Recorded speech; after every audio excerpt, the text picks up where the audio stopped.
If you were the referee and saw a fighter taking damage that made no physical sense, would you stop the fight or just trust the opponent? Let me know your thoughts in the comments.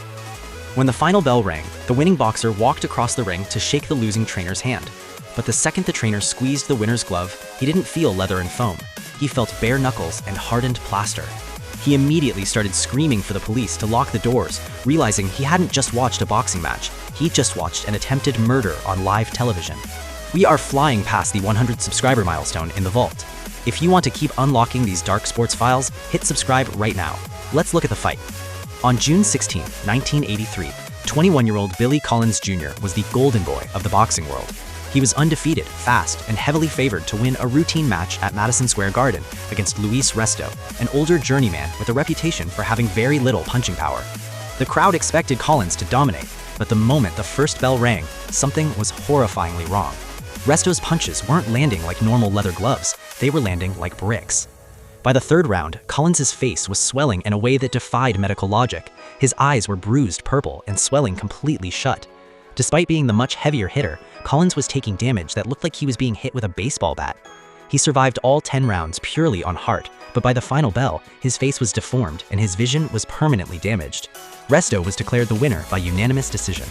After the decision, Resto walked over to the corner to hug Billy's father and trainer, Billy Sr., but as the father placed his hands on Resto's gloves, he froze. He squeezed the leather padding and instantly realized there was a massive indentation.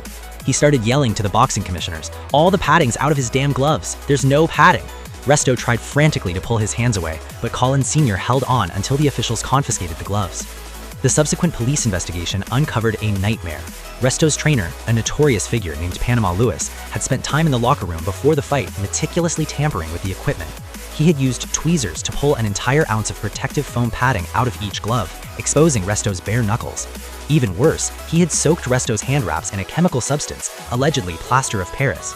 As Resto sweated during the fight, the wraps hardened into solid concrete casts. The law came down hard. Luis Resto and Panama Lewis were both convicted of assault, conspiracy, and criminal possession of a deadly weapon, Resto's own fists. They both went to prison and were banned from boxing for life.